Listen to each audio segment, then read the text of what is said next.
Hello, Chris. Thanks for joining me on Turtlecast. Thank I you. wanted to bring you on one because I nerd out a little bit about space, and there's many others. And you wrote a phenomenal book, not because it speaks about space exploration, but you're reasonable. Thank you. And I think that's the most attractive thing. It's the most attractive thing for me when I read Spacefarers is that there's reasonable steps that get us to a certain point and why we shouldn't rush certain other things. But Yeah. you've compounded this on the history of the space race itself and how it's gone from a very war driven economic machine to a very privatized now pseudo economic focus machine of human achievement. Like, what's the next step for us? Yes. And so I think that the bridges you made between history, how it's developed, and where it's brought us now are phenomenal. And then from that, the feasibility when we do go to choose to live on the moon, right? Or live on Mars, or hang out above the clouds on Venus, whatever it might be. Right? I hope I'm getting this right. That's you got Right? it right. That's Whatever turns your boat. the options are there. The question is, how do we get there? And Right. so, where I want to start is with you. Chris, what was the draw for you? How is it that you even get to the focus of space and your own personal history, right? Your own background, personally and professionally, that brought you to that point to like, I got to put a book together and I got to talk about the reasonable trajectory for how we launch this thing off. No pun intended. Okay. Well, it's kind of a funny answer because I wasn't that kind of space enthusiast. I mean, I worked at NASA for 10 years and it was a great experience. And I had a rather envious title there. I was the senior writer for the structure and evolution of the universe. Okay. The pay didn't match that, but nonetheless, that was my title, senior writer for the structure and evolution of the universe. Big concepts, Big Bang, black holes, gravitational waves. That was my beat when I was working at NASA.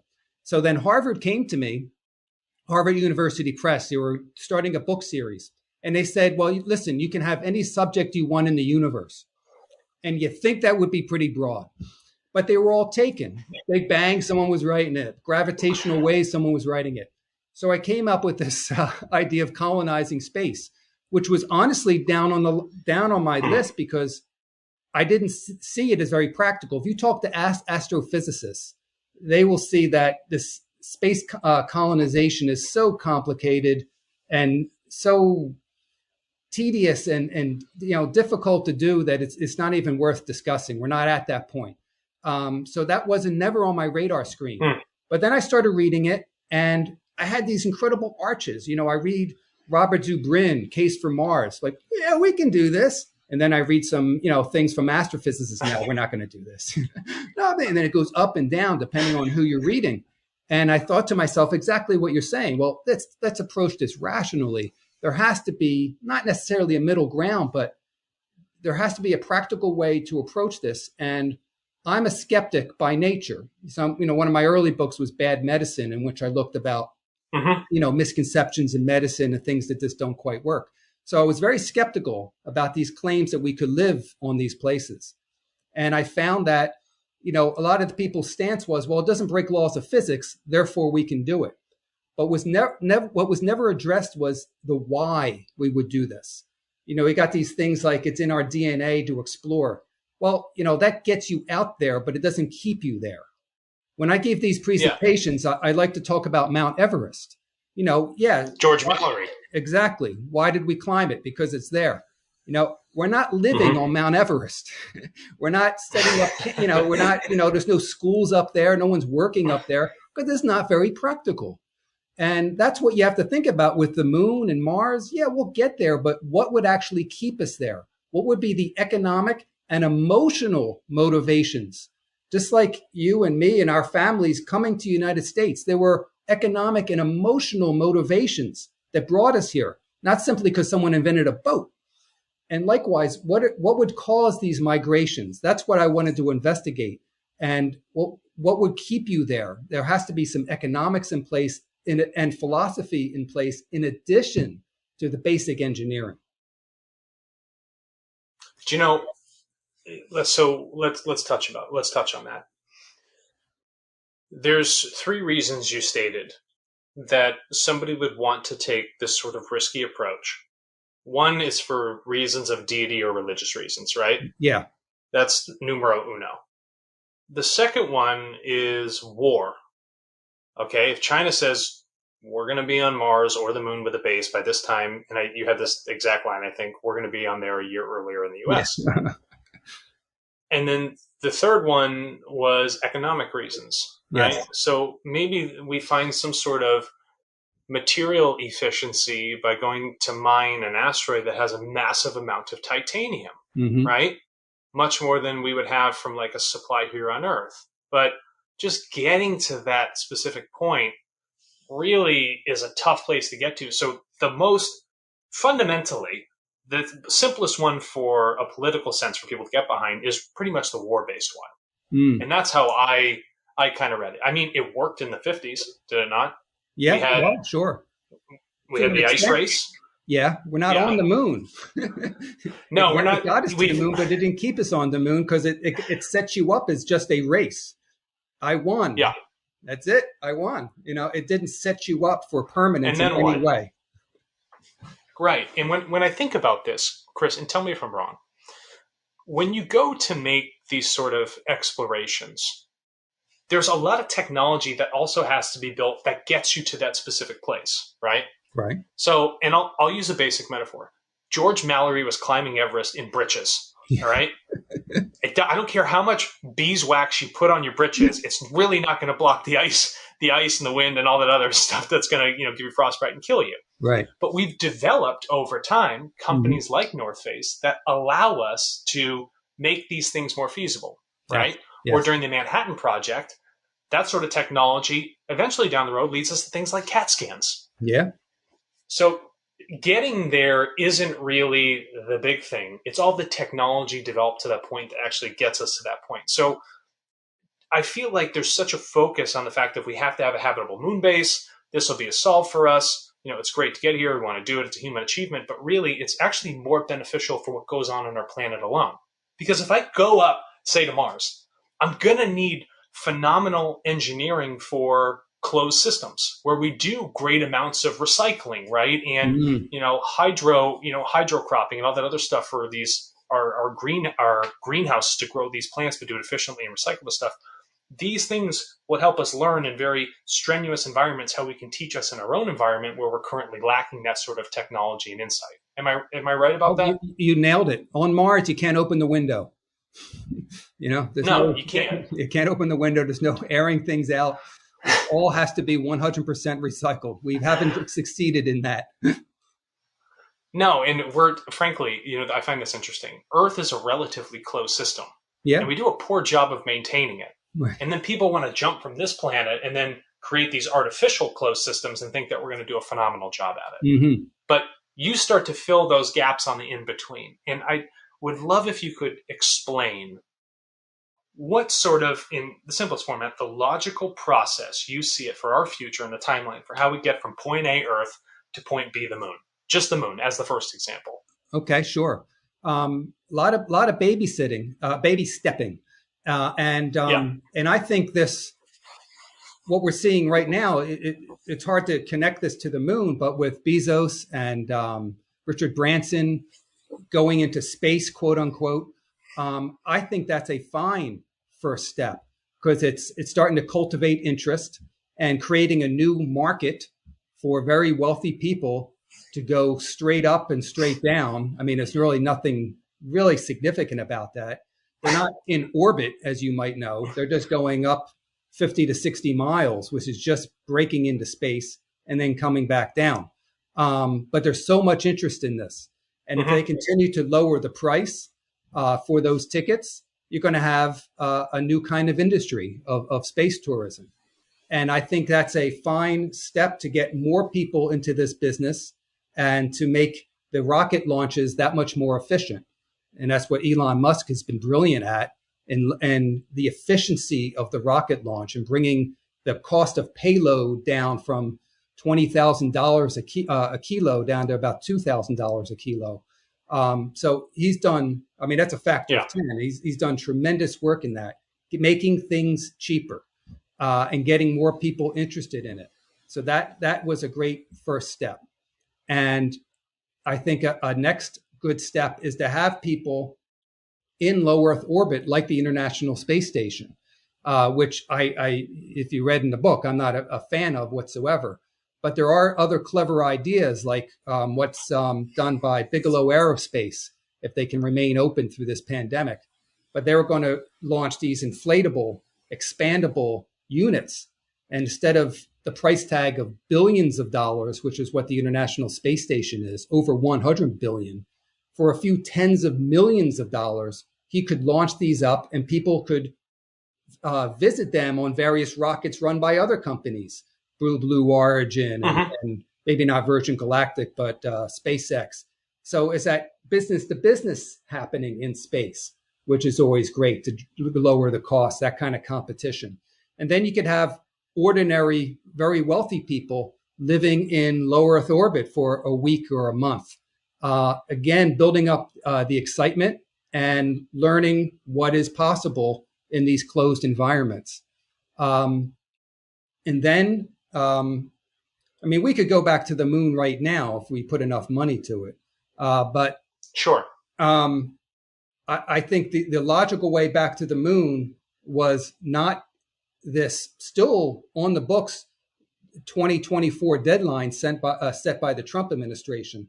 No one ever believed that, and eventually it's going to just fade away. But not only was it too rushed to get back to the moon with people, it didn't serve any long-term purpose. It brought you back to the space race and just getting people there just to dance around and plant a flag. But if we can be systematic about this and start building the infrastructure now concurrently as we're getting more people into low Earth orbit and set up robotic devices that can build the infrastructure, some inflatable domes on the moon. Now that we have inflatable domes in space, get them on the moon and get some robots to cover them over with the regolith for the radiation protection, and set this up in the next 10 years so that we can take a rocket and get ready to live there indefinitely.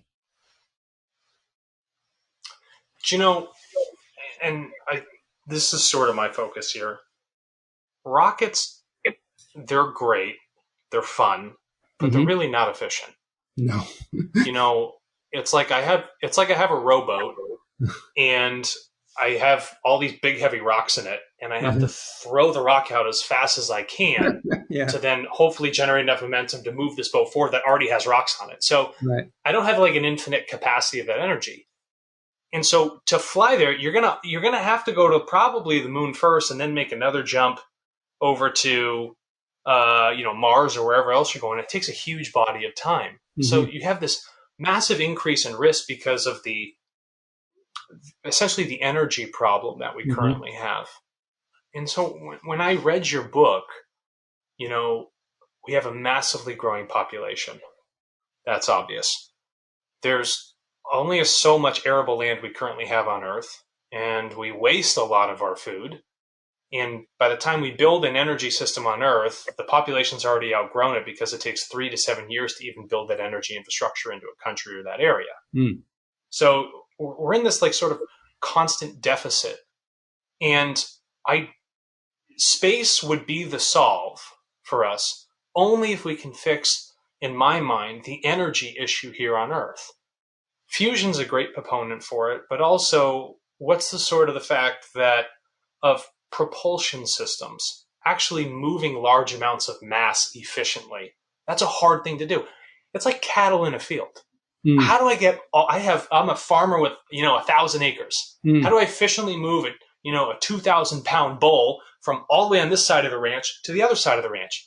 It's so much energy, so much time. I have to physically move them, but they also have to graze and go to the bathroom and create waste before I get there, So when I think about ourselves, I think there's been a lack of focus on the actual energy systems themselves. I think that people are reappropriating technologies like rocketry. Yes, I love the vision of being on other planets, but then you also have energy deficits when you get to those planets. What happens when a severe storm comes by and rips off the solar panels, right? It's not like we're going to be launching micronuclear reactors that we use in some of our satellites. It's like you have to do something that's actually feasible when you get there. But the thing is, you're going to have to test it here on Earth first. So I feel like we're almost getting ahead of ourselves. How do you feel about that? Yeah, a lot of what you say is true. There's going to be short term solutions and then long term solutions. You know, with the energy problem, say on Mars, I think we can get by, uh, for a year mission. But if we actually want to be there permanently in some way, whether it's science bases or some people living there all the time, we would have to come up with a new kind of energy source, because you certainly can't rely on solar. You But can't. I do think people are thinking about this, because what's nice about Mars is that everything we need to live is there, but in forms we don't necessarily want. So the whole Yeah. atmosphere is carbon dioxide, but you can take that, add some hydrogen, and convert that to methane. And that Yeah. could be a major fuel, natural gas. That could be a predominant fuel for moving things on Mars. Um, on the moon, you can, I think, rely on solar all the time, because there are no dust clouds like there are on Mars. And so in the South Pole region, Yeah. or the North Pole region, there's these areas of near constant sunlight, because the planet isn't tilted. So all year round, it's getting this light from the sun coming from the top and the bottom. And you could set up solar panels there and have constant energy. It's only when you move to the equator that you're going to have light only half a month, 2 weeks of light, 2 weeks of darkness. Then you're going to have to come up with some battery solutions. I don't know if it's directly addressing your question, but even on the moon, there's uranium.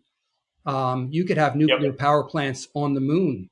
That would be very difficult to set up, but the raw material is there to go nuclear on the moon. And you don't have to worry about the waste, because Yeah. the moon is one giant pit. And that's also an interesting question. What do you do with waste? How do you determine? Okay, so I'm looking. I have a growing population. I have energy issues, but I still have to grow food. But then I also have to set up the aspects of the infrastructure itself to live, right? Before I can even start growing the food, I'm going to have many, many missions going there, dropping things off so that we have enough raw material resources and, Mm-hmm. whatever sort of stored energy to build these things together. I know Mm-hmm. that even during the ice race we had here on Earth, setting up nuclear reactors in the Arctic or Antarctic was a very difficult task, right? Mm. Especially some of the earlier mobile ones that we had that the US set up. And that took a lot of manpower. But when you describe the situations of people living in those environments currently right now doing research studies, whether it be, Russia or, I think you said New Zealand or Iceland, they have skeleton crews. Yeah. And sometimes they don't get fresh food, right? So it's like, I know what it is trying to run a company, trying to keep people happy and do these other things. I could not imagine what it's like grabbing a group of individuals to say that you're going to go to an extremely high risk environment. There's going to be massive energy deficits. There's no guarantees we're going to get you these resources. Oh, but we need you to build this stuff. Yeah. So how is it that Chris, how would you incentivize somebody? How would you do you have to hire a bunch of psychopaths to do the job? Like, what is it? Like, who's the right sort of human character that fits that bill? Oh, they're out there apparently, and I think Antarctica, like you described, is the perfect test area. I've met some of these guys that go down there. They're totally into the adventure. I mean, they're a bit crazy, and they're willing to take this on. Phil Sadler comes to mind. He lives out in Arizona now, but he's the one who decided to build the first greenhouses down there, first at McMurdo Station, because he's going through the winter, and it's like, I need some lettuce, I need some crunchy food or something. So, he took it upon himself to start building these kind of things on their own. I mean, they're wacky engineer types, and it's just in their blood to have that sense of adventure. And he brought that concept down to the South Pole as well, as building greenhouses down there to grow year round under lights. So I do think those kind of mavericks are out there to set things up, to MacGyver the situation until civilization follows later. I think that's always been the case with human development. When you look at the United States, course, you had the Native Americans, but the first people who came over weren't necessarily the Pilgrims, but you had these traders, the people getting pelts and such from deep into Canada and the northern part of North America. And then, bringing out, these guys were purely into adventure, living on their own. And these people still exist today. Yeah, no, I think you're right about that. Actually, you are absolutely right about that. But, it's to consider one aspect of it. Okay, say we've built our system. Say we're on the moon, we're on Mars, or we're floating around in a low Earth orbit in a balloon. What happens when a foreign biological substance shows up? Wait, can I go back to the previous point, though? I just wanted to say one more thing. It came to mind. Yeah, absolutely. Go for it. And with Antarctica, I think that's a good example of how long things take and how that can apply to the moon. Because we got to the Antarctica around 1900, but it took about 50 years before the technology developed for us to actually be there permanently. And then another 50 years until you started adding these kind of luxuries like energy that works all the time and crunchy food in greenhouses. So that's a long process. Obviously, it didn't happen overnight. And when people complain about how we're not back on the moon, it's been 50 years. And coincidentally, Antarctica took that long. We go there 50 years later, the technology develops that maybe we can go back and forth a little easily now and start setting up the infrastructure that allows us to live there with some element of comfort. So I wanted to add that it's a step-by-step process. It takes time, unfortunately.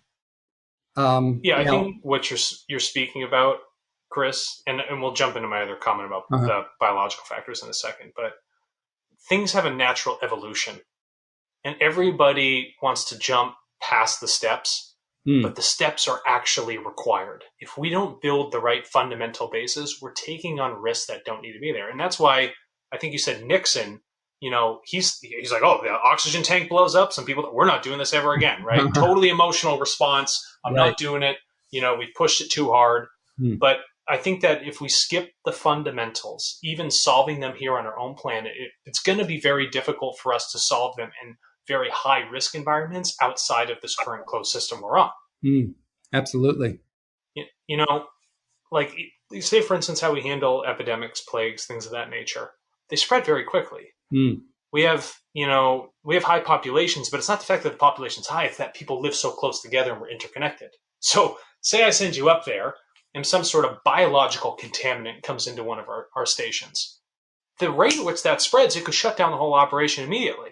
Yeah. And then how are we going to know? Because, those planets are spinning. So there's going to be a point where information cuts off from the radio signal and people could be essentially dead for a bit and it's just floating around and everything. And at NASA, everything's great.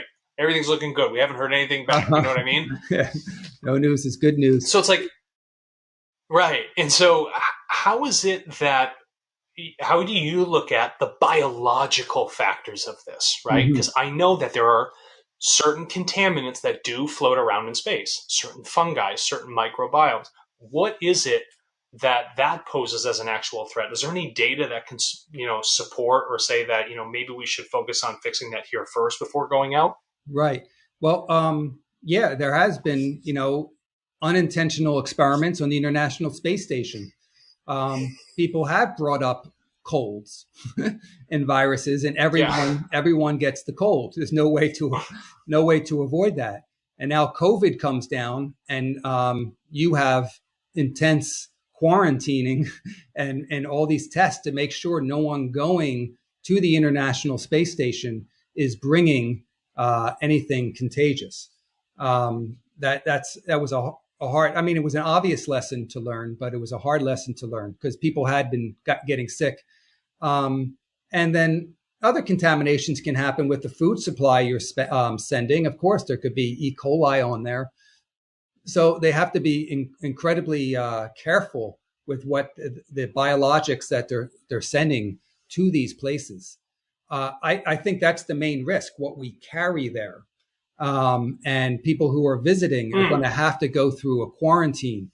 And of course, going to Mars, it takes so long. That is your quarantine. Anything that if anyone was sick, I think it would have manifested in the 9 months to get there. or even 9 weeks if we ever get it down to that point. Going to the moon, it's a little trickier. It's only a couple days away. So I think people would have to be quarantined before and after going to the moon with the risk of, to prevent the risk. I don't think there's other space risks in terms of organics in space that we would have to worry about on the moon or Mars, because space is so sterilizing. I think it's very hard for anything harmful to be coming from space, coming from Earth naturally and landing on Mars or wherever. Yeah, and I brought that up because you probably worked at NASA at the same time my uncle did. His name's John Rummel. He was the Interplanetary Protection Officer. So he dealt with exobiology. Mm-hmm. So anything that either came into Earth or was leaving Earth's atmosphere, he had to be there to actually scan it, see it, what's going on, what possible contaminants were on, or what you'd be bringing with you into space itself. Oh, interesting. Uh-huh. And so that's why, I focus on that, because a lot of things can go wrong in the unseen world, right? Mm-hmm. No one's walking around with a microscope 24/7. Their focus is, I got to build a base. Yeah.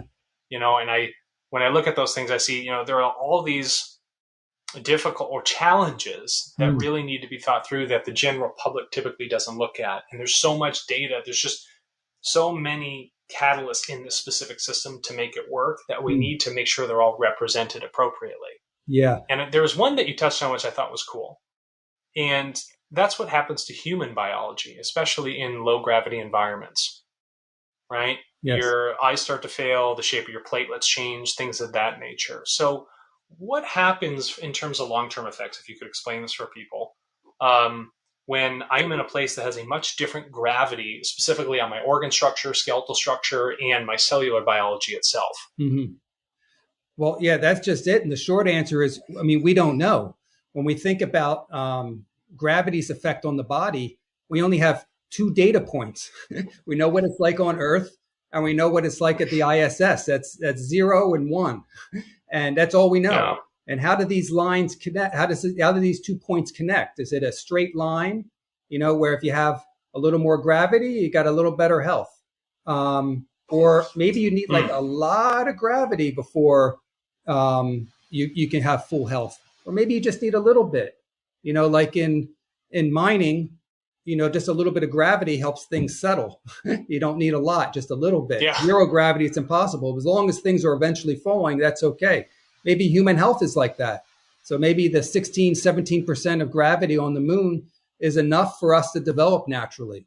We have absolutely no idea. That's a big open-ended question. That's a tough one, right? Yeah. And it's the thing that humanity always tries to escape. Right. It's our own gravity. It's gravity of our situations. It's the gravity of the atmosphere. Think about atoms, for instance. Yeah. Right? You have angular momentum. It's like, is it enough for the electron to leave its shell and go somewhere else? Everything's always trying to essentially escape this gravity within itself. But how things develop in different states of gravity is what I find abundantly interesting, and probably one of the more difficult solves. And I think that a more articulated or poignant focus on gravity and the energy systems around it may be beneficial to us in the long run, rather than just shooting a rocket up there and saying everything's going to be all good, but I don't know if my organ's going to end up, internally crushing me over time, or I'm going to have a lack of a structure and my bones become brittle. You see? Right. Yeah. And I think that's how blinded we are about Mars in particular.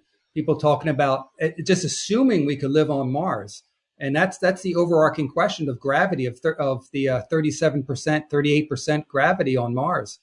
Yeah. If you can't gestate, if you can't raise a child, that's the end of colonization. There's nothing else you can do. That's the end of it. You can only go there as a science base for a couple of years. And we just don't know. It's just some stupid. That's my point. This is really my point. We can all focus on colonization, but if you don't fix the issue with energy and gravity, everything's pretty much for nil. Right. You just would have to accept the fact that you're stuck on Earth, just doing what you can in the environment that we have biologically developed to over the past couple million years. You know what I mean? Right. And I think that's where that focus kind of lies. I love the fact that people say, you want to mine stuff. Well, think about the advanced trigonometry to launch a rocket and have it land on the moon or even launch from the moon to another planet is insane. And then you're saying, I want to send robots or satellites out to capture something that is moving through in some sort of, orbital arc, ellipsis, through our solar system and try and mine this object at speed and then bring it back. The difficulties just seem a little insane at that point. And your book adds so much reasonable stuff. And I feel like we just need to continue to focus on the reasonable aspects of this. Right. We're catching a little bit of that, with these 2 missions that went to asteroids just to scoop up, a tablespoon, just a few grams of material, how challenging that was. Because you got that action reaction thing. There's very little gravity. So you put a digger down and then you push off because, you can't land on it. We talk about mining these asteroids, but it took that much effort and years of effort just to get close, just to get a little scoop to bring back to Earth. That's the beginning of it. It has to get much, much better before we can go on. And I like the idea better of towing an asteroid to Earth in between the Earth and the moon. That's probably more feasible, as difficult that might be. You can put some solar panels on it, and once you give it a push, then you have to stop it before it lands on the Earth, But Well, I hope you find a small enough, more slower moving one, because if you get that wrong, you just launched a big old bomb towards the Earth. That's right. That's the concern also, of weaponizing space. You might be able to weaponize asteroids, but they're not very precise. So no, it's hard to pinpoint. But if you can get generally close, if you just nick the planet, you're going to do plenty of carnage. Right. So, you had mentioned, and I'd like your take on this. You had mentioned objects like Oumuamua, right? What's sort of your flavor on that? And I've spoken with Avi Loeb. He's come on the Turtlecast to speak about it. What's your take on this sort of archaeological extraterrestrial object? Is how he would explain it. Right. No, I heard that podcast. That was great. He's a wonderful individual. Thank you. So he doesn't really know me, but he's an astrophysicist, and in my time at NASA, I interacted with him. It was a while ago, but a brilliant individual. Really went out on a limb on this, and he took a lot of heat from people in his field. But that's good. He's speculating, and there's nothing wrong with that. My personal take, it was, so for the background, Oumuamua was that long cylindrical asteroid comet. No one really knows what it was, but it came out of nowhere, passed through our solar system, and went away a few years ago. Yep. And it was about a kilometer long, and not half a kilometer long, maybe like 100 kilometers. It's like an oblong spheroid, something like that. And the funny thing about it was that it was very reminiscent of the Arthur C. Clarke book, Rendezvous with Rama, where something like that with aliens, hibernating aliens came through. So very, very fascinating. And but to that, I say sometimes, to paraphrase Freud, sometimes a cigar-shaped rock is just a cigar-shaped rock. And so, but that concept is fascinating. And I think that's what Avi is really pointing to. And when you think about that, that is like a perfect interstellar space vehicle. If you could, if we could have hopped onto that, hundreds of years from now, and get inside it and build a rotating habitat inside there where we would have our artificial gravity. And if we could have the fusion thing down by then, we would have all this water ice. We could isolate the hydrogen and have fusion energy. We could ride that asteroid. That would be that the comet, the structure of the asteroid, whatever you want to call it, that provides incredible protection from cosmic radiation. And with a little bit of a push, as that's coming through, you could whip around the sun, and with a little bit of push with fusion energy, you could accelerate that to 10% the speed of light. That means you could get to Alpha Centauri in 40 years. It's 4 light years away. So it could get there in like 40 years at 10% the speed of light. That's what's fascinating about that concept. Now, was anything living in there? That's where I would, disagree with Avi. I do believe there could be intelligent life in the universe, but for it to be humanoid or for it to want the kinds of things we want, the sense of adventure, I think that's asking too much. Interesting. The universe is so big, and all we tap into is this 10% that's ordinary matter, and we view things in this little strip of electromagnetic radiation that's visible.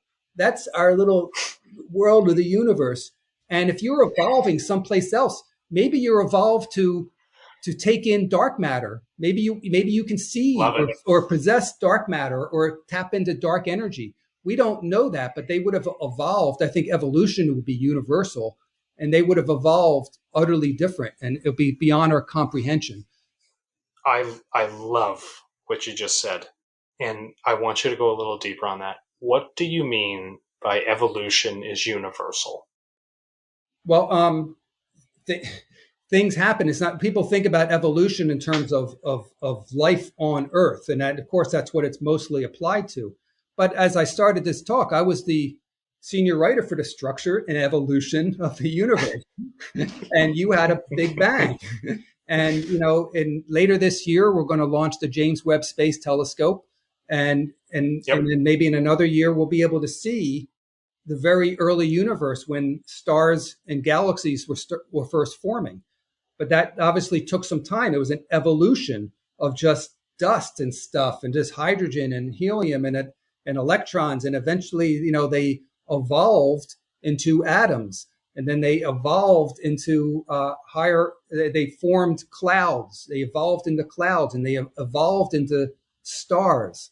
And then physics took over, and there was nuclear energy that takes place.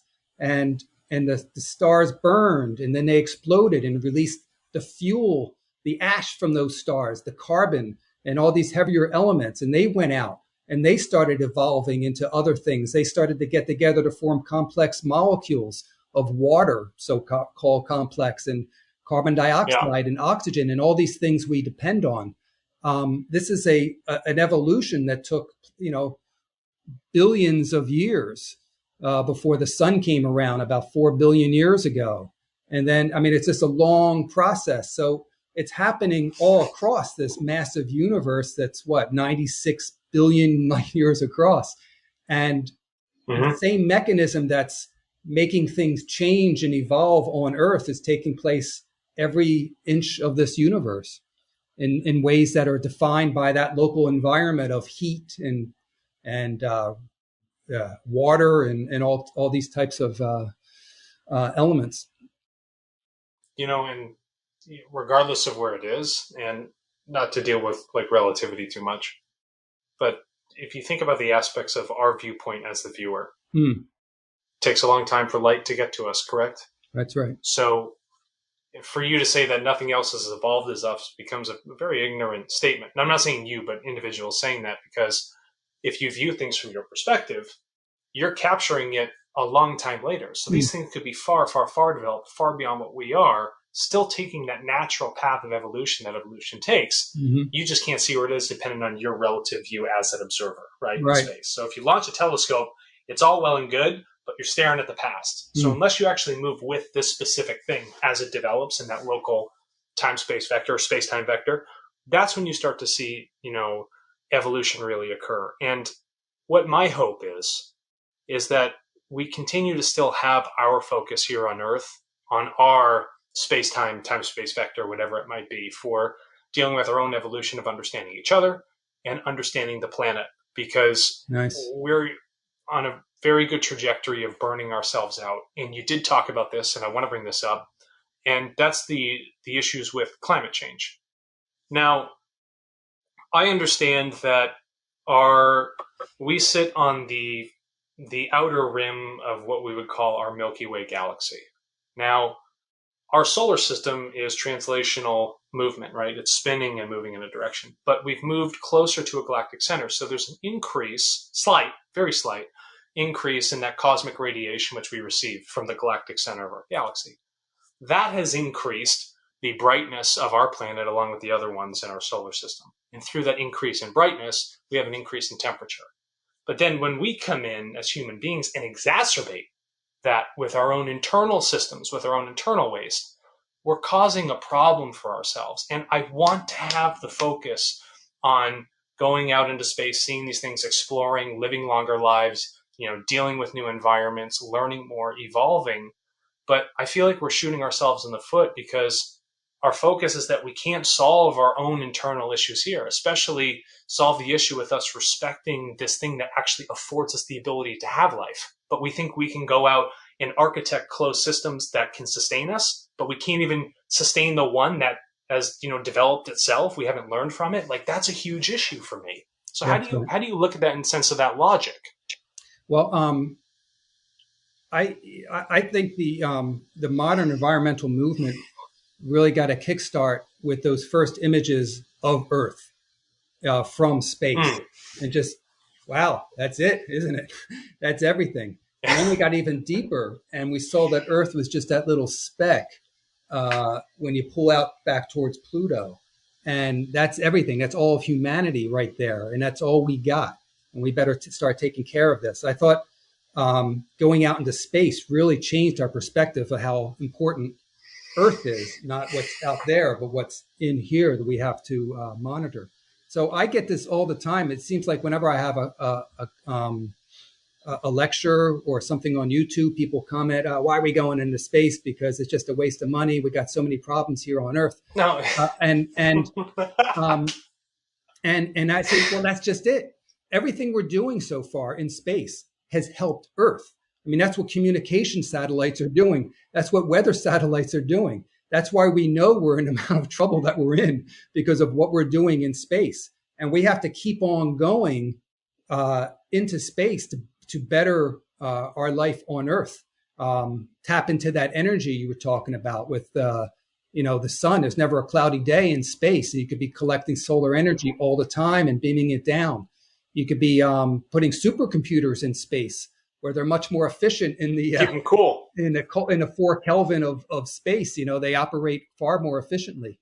There could be all these things that we're doing in space that would make life incredibly better, and in an ironic way, allow things to be more primitive on Earth. So if we could get it's infinite resources out there, and if we could get those resources out there, then we don't have to go to the Amazon or the Philippines or these other places that we're ripping up, the last places that we can possibly get stuff from. We don't have to keep on ripping that up, and we can allow people to live more primitively, ironically, and more closer to nature. With this space age technology of communications and iPhones and solar panels on your roof, and everything's connected, you could live closer to nature than ever before if we can grab the resources, the energy, and the materials from space. That's my take on it. And, I do like that. And here's my rub, okay? And I want you to help me think through this. Say the oceans by 2100, okay, rise to an unfeasible area, Micronesia, gone, right? Spice Islands, gone, right? Most of our coastal areas, gone. Refugees are forced to go to the Arctic areas. Well, that's just about at the time when we, supposedly would start to colonize a planet. You're kind of like racing to get to space and also racing to kill yourself at the same time. So it's like you have to really put focus into one first, because the timeline for both actually don't work. Mm-hmm. From Right. what NASA is currently projected for where our atmosphere is headed, and where you have projected for where you reasonably see us in space around 2100, Mm-hmm. those timelines actually, it doesn't look beneficial. So how do we have a focus, Chris? Right. Yeah, I would argue that this idea that we have to get many people off the Earth to save people, to be a so-called multi-planet species, in case all these bad things happen on Earth to save our species. I think that's the wrong logic because that breaks apart in so many ways. Mm-hmm. In terms of the global warming, if things become so untenable here, to be on Mars, uh, to live on Mars, a lot of people living on Mars, you would have to create mini Earths on Mars. And if you could Yeah. create a mini Earth on Mars, if you had that technology, you would do it on You do it on Earth to Earth. save Earth, right? And then you wouldn't leave. Yeah, you Right. wouldn't leave. They're like, oh, perfect, great. Yeah. So the argument is that it's exactly what you alluded to at the beginning of our conversation. The process of going out there is inherent with new technologies that make things that much more efficient, with water purification and with air purification and with new forms of energy efficiencies that reduce the reliance on fossil fuels. That all goes hand in glove with our pursuit of going out into space. So that's why I think it's worthwhile going out into space, because that's the main route for the technology that can help save the Earth and keep more people here. I am pro-life in this regard, that I'd like to see more people on Earth. And I know there's a limited finite amount of space on Earth, but I think we could house many more with better efficiencies. And I think, maybe it's too altruistic, but I think more people mean more ideas, more entrepreneurs, more inventors. Yep. Okay. I don't think it means more criminals. But if there's not an expansion of the resources or an expansion of the efficiencies, then it's going to be war over the limited resources that we have. That's why I tried to end the book with this. What is our future? There's two different futures. We stay on Earth and only take care of Earth, and that means a forced reduction in the population and a constant fighting over the limited resources. Because God forbid, if everybody in China wants to start driving, like we do in the United States, they have every right to do that. But where are these resources going to come from? So there's fighting over that. Or you go into space, and instead of every person born on Earth stealing your resources, every person on Earth is contributing to knowledge and the betterment of humanity. That's how I see the future going if we pursue more space activities. Yeah, Chris, I appreciate deeply the fact that you're reasonable and optimistic, because a lot of times, logic and reason can be met with great pessimism, right? So essentially like a negative outlook for the future. But I like how you have married a bright future with looking at the obvious trajectories we are on right now and how we can reasonably solve that and learn to live a more symbiotic life with not only what we have going on here on Earth, but what we can also learn from the technology with going into space. And I think that, this is a great first step in reason for mankind, right? The thing is now we just got to take the leap. Yeah, I think things are getting better. When you look at things day by day, it may seem like things are horrible. But when you look at things over the centuries, I think human life expectancy growing, people out of poverty growing. We're now down to, compared to the 1800s when I think it was upwards of 80% people living in absolute poverty, we're down to 10% people living in poverty. And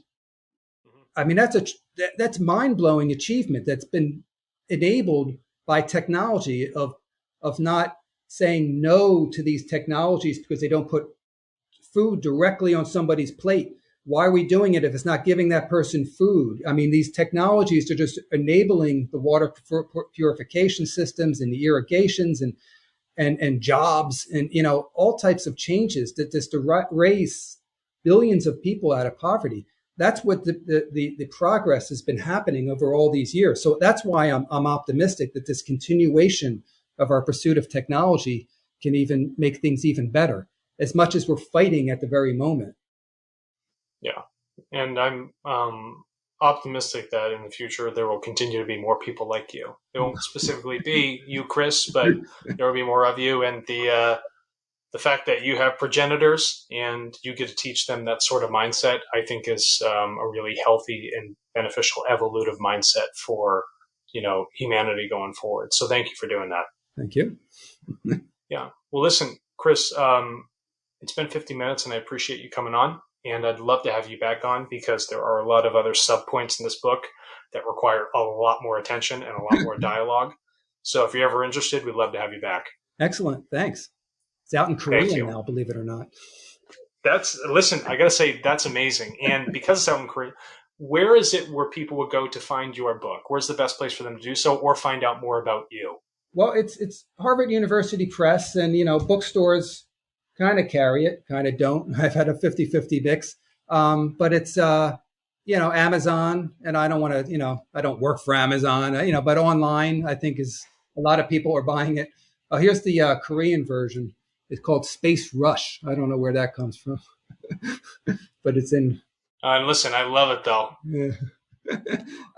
But yeah, I think. Yeah, no, that's absolutely fabulous. Harvard University Press, and it's. I saw it in a bunch of Barnes and Nobles and things like that. Sometimes I go in and surprise the people, and I say, I'm this guy. You want me to sign the book? And it's all around Baltimore. I've hit a lot of bookstores where I could sign it.